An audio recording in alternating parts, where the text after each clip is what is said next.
Yo, what's going on, guys? And today we'll be doing our Utah Jazz 2025 off-season recap. If it's your first time here, welcome. And we'll be discussing everything Utah has done this off-season. I know for some people they're going to be like, it wasn't an eventful one. They're setting themselves up for basically one last tank job that they can truly tank. And I think that's just because of the timeline of everything and how their picks are laid out, that this draft class is good enough to tank, and then moving forward, it doesn't make sense to tank anymore. So Utah fans, the horizon for what the direction is going to be is soon going to come to light.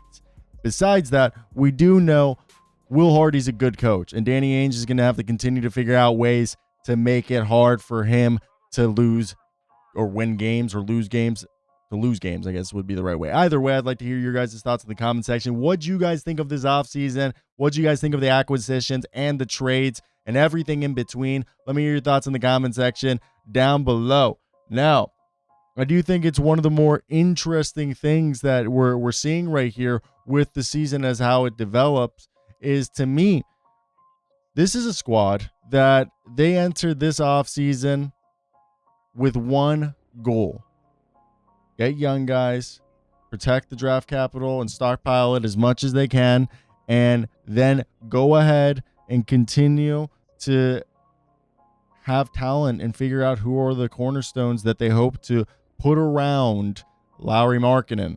Now, right now, I think they did a good job of getting off of Jordan Clarkson, Collin Sexton, and Mr. John Collins. I love John Collins. I know people are going to be like the head scratcher of Jusuf Nurkić, but I feel like that was a strategic move in terms of shoring up their big men depth. Like, Jusuf Nurkić being an overpaid third center isn't the worst thing in the world. Now, in the draft, they brought themselves in Ace Bailey. He fell to them. He's a high upside swing. Kind of best case scenario is something in between Ace Bailey. Something in between a Brandon Miller and maybe sort of a PJ Washington-esque type player. I think his frame's closer to PJ Washington. Maybe his play style is closer to Brandon Miller. I think they got themselves a solid guard in Walter Clayton Jr., who has the potential to be a Patty Mills point guard at the very least. He does kind of have some Fred VanVleet. Now, John Tonje is a good scoring swingman who can help them out. They still have Oscar Tshiebwe on a two-way. They have Matthew Morrell and Steve Carell on Exhibit 10s. They're going to be guys who will probably be just training camp bodies that will get waived and play for their G League affiliate, with the opportunity after 60 days to get an $83,000 max bonus if that does end up being what they do. Now, Ace Bailey, I think at 5 is the best player available. He's someone that has high upside. Yes, he could end up just being a role player, but I think at the end of the day, he was there, available. You take it in, and you have a good coach in Will Hardy, who you hope will develop him properly. Now, if we continue to look at the rest of the roster, what do we think that they did? I think the Collin Sexton for Jusuf Nurkić, everyone's going to be like, oh my God, they did that trade. I think having a guy like Jusuf Nurkić be your third center, and you were going to lose Collin Sexton, and I know you gave up a second round pick to move him, but I just think it works out for what they're looking to do this season and just be a bottom of the barrel team.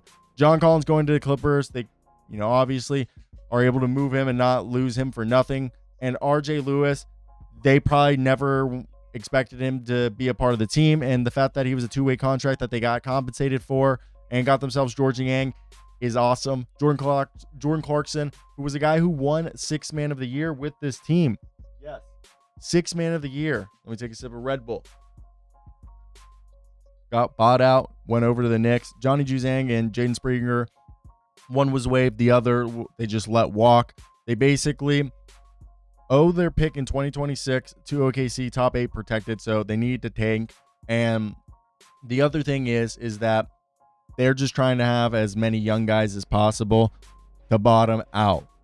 So with that being said, what do I think of the additions? Kevin Love and Kyle Anderson and Jusuf Nurkić, I would not be surprised that if they are not moved by the deadline, they're either bought out before or they're bought out after the deadline. Same goes for Georges Niang. I do expect them to play him to help build up their value and just have basically men in the locker room and just set an example for the other guys, while having Nurkić and Niang aren't going to really help them win games, nor is Kevin Love. Like, the best player with the most value right there is Kyle Anderson.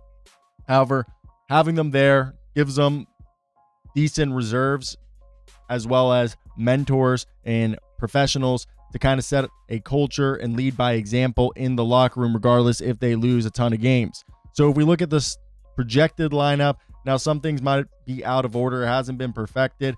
We assume Isaiah Collier, who ended up last year with a great second half in the season, someone who's averaging, I believe, almost 9 assists, 15 points. The three-point shot wasn't fully there, but he's still someone that I think is a lot better than people give him credit in terms of being a offensive playmaker and facilitator. Ace Bailey, Lauri Markkanen, and Walker Kessler were more than likely going to be the three other starters, either Georges Niang or Kyle Filipowski. I think Filipowski, just because how he's performed and what they have invested in him, will start with the second unit, Bryce, Walter Clayton Jr., Cody Williams, Kyle Filipowski, or Georges Niang, Jusuf Nurkić, Taylor Hendricks, if he's healthy. He could end up being someone that they move off of just because of how the timeline and him becoming contract eligible in terms of extension being sooner rather than later, and they haven't really gotten a good look at him. Keontae George is someone who's probably going to have to start competing for minutes, as he might be the odd man out. Svi Mykhailiuk, another shooter for them. They have Oscar Tshiebwe, KJ Martin on a non-guaranteed deal. AJ Harkless could not speak right there. Kyle Anderson and John Tonje. John Tonje, EJ Harkless, and Oscar Tshiebwe will probably be their two-ways, which, they have a lot of wing and forward depth. They don't have a true point guard besides Isaiah Collier. Walter Clayton Jr. is more of a shooting guard, undersized shooting guard with point guard-like skills, while Keontae George is a combo guard that they've tried to roll out at the point guard position. And Cody Williams is someone that looks better. Now, this is a team that is at the $152.1 million in total salary. They're actually $2.5 million under the cap, so they will probably be looking to take on some salary if they do a move or sign some people and kind of just spend money, or they'll end up giving their team a bonus. Now, they're well below the cap, $36 million almost to be exact, $44 million almost from the first apron, and almost $56 million from the second apron. They have clean books. They don't have to worry about money, okay? They're good. Not going to be something that they're going to worry about. By the way, what jerseys are they wearing? Are they purple and white, or are they yellow and white? They were supposed to rebrand. Then the jerseys weren't really... I felt like the rebranded jerseys weren't really rebrands, and I'm very confused with what the branding is with the Utah Jazz. Someone please explain what's going on there.